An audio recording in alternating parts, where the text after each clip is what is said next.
Another video on this 2000 Ford F-250 Super Duty equipped with the 6.8 liter Triton V10 motor.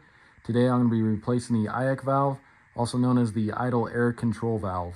First you want to go ahead and pop your hood, and then once you get your hood open, go ahead and locate your IAC valve. So it's going to be on the back side of the throttle body here. So let me go ahead and zoom in here. So if you notice the that silver thing right there with the large hose coming off of it, that's going to be your IAC valve right there. So the first thing you're going to want to do is go ahead and unplug the valve itself. So if you come over on the passenger side here, locate your valve, and you can see you got an electrical connector there. There's going to be this little tab here. You're going to push in, and then you're going to pull back towards the firewall to unplug that. So you may have to get your other hand in here to kind of help push on that tab. So go ahead and push on that tab, and it should unplug. So like that. So there is the tab you're going to push in and then unplug it there. Next thing you're going to want to do is see if you can get this large hose pulled off the back of the valve here. So you can reach over here on the driver's side and then just try and pull this off. And it may be pretty hard to pull this off of here.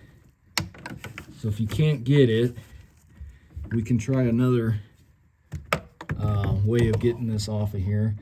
You can try and pry that off with a pry bar, screwdriver. Just kind of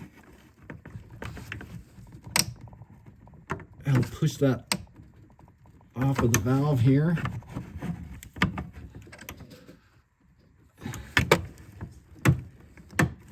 Because it will be on there very tight. There we go. Go ahead and take that off of there. Next, you'll want to come back over to the driver's side here, and we're going to go ahead and undo the two bolts holding it on. Those are going to be 8 millimeters. So what you can do is grab a socket wrench along with a 8 millimeter deep well, and you'll have enough room to get on this top bolt here. You'll have to push that hose out of the way, and then you'll have another one just opposite of that one here at the very bottom here. So let me go ahead and set my camera up so I can use both hands here. So like I said, trying to get you guys the best camera angle here. So the bottom one's going to be right here, so go ahead and pull that one off. And as you're loosening this, you may want to grab a magnet or something, because you just want to make sure you don't lose that bolt or drop it when it does totally come off of here. So you can get it loose here.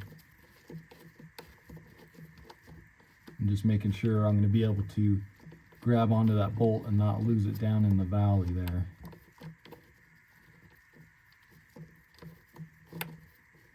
Like I said, just be careful as you're removing this bolt here.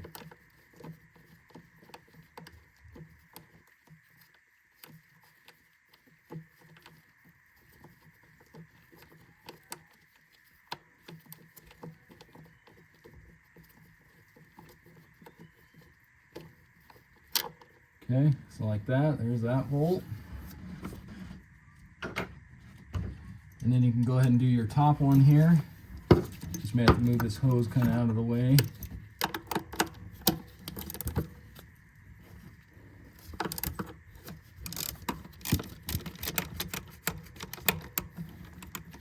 Seems like once you get it broken free, it's pretty easy to untwist by hand here.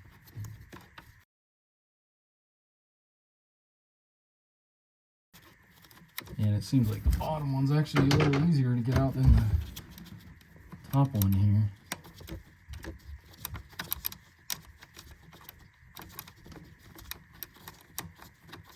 Just try not to drop it down in the valley there. Okay, so there's that one. And then you should be able to remove your valve here. Okay, so now with your valve out, the next part's kind of tricky because there is a gasket that you're going to need to pull and replace. So let me zoom in here, and if I grab my little mirror here, Just want to show you guys. And I'm not sure if you guys can see that or not, but there is, you can see that white gasket.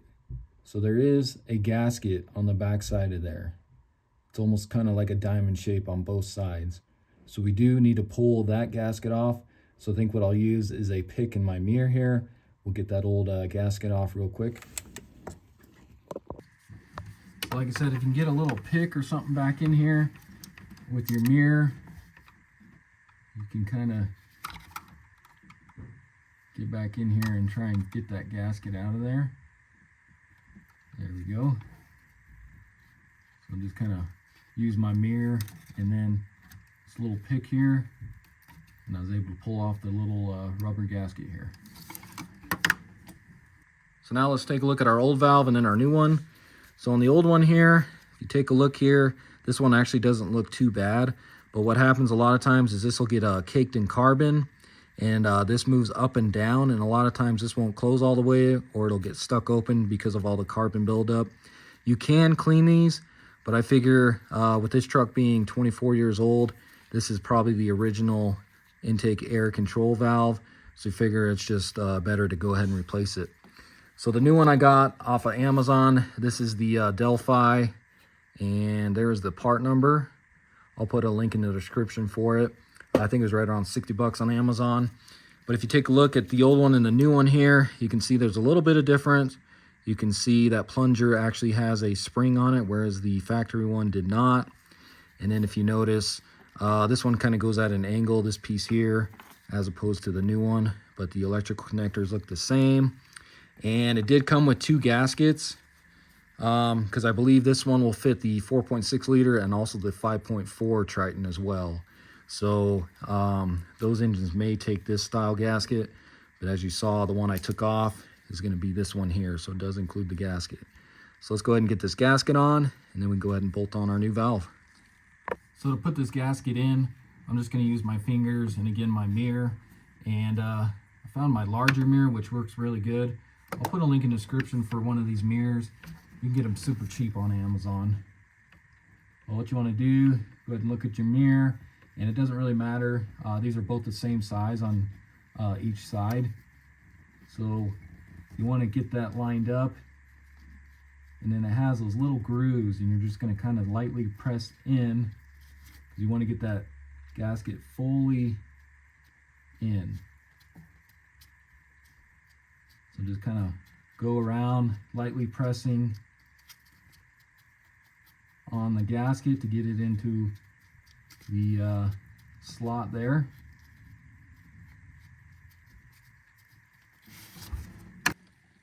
So I just want to give you guys another view here with my larger mirror. So if you notice, so you can see it right there, gives you a better angle at the gasket there.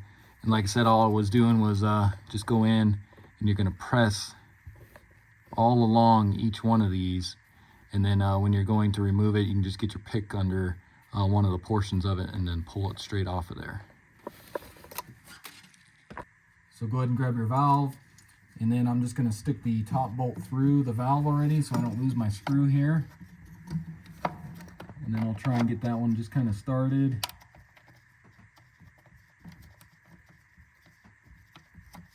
Get a few threads in on that one, and then I'll grab my other bolts here, and I'll get that bottom one started here.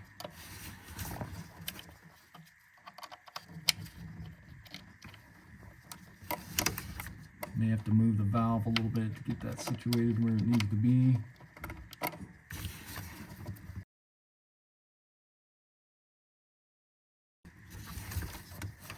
And it's kind of hard to get this bottom one started here. There we go.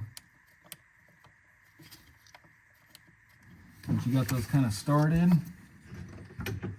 go ahead and grab your socket here. I'm going to try and just screw these in by hand until I can get it somewhat tight.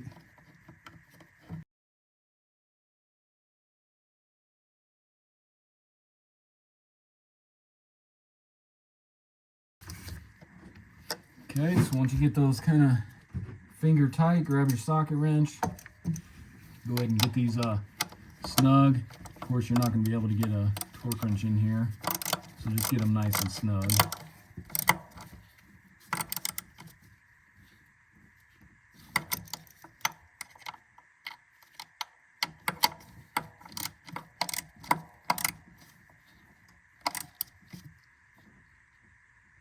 Just like that. And then, of course, go ahead and try and wrestle this large hose back onto your new valve here.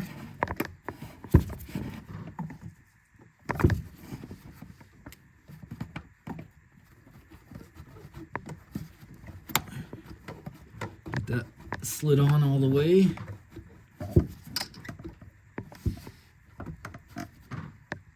Just like that. And then lastly, go ahead and plug in your new valve here. Put that on there.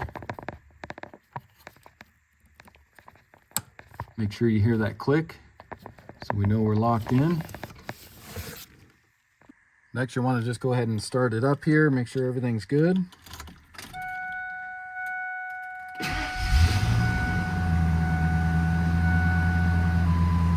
just want to make sure it's idling normal, no check engine light, and this seems to be running just fine.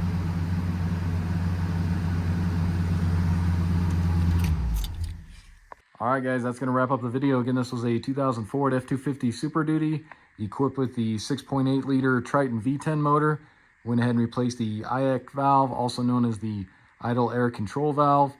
Pretty simple to do on this, takes you maybe 20-25 minutes at the most. So hopefully this video helps you out. If it does, hit that subscribe button, check out my other videos.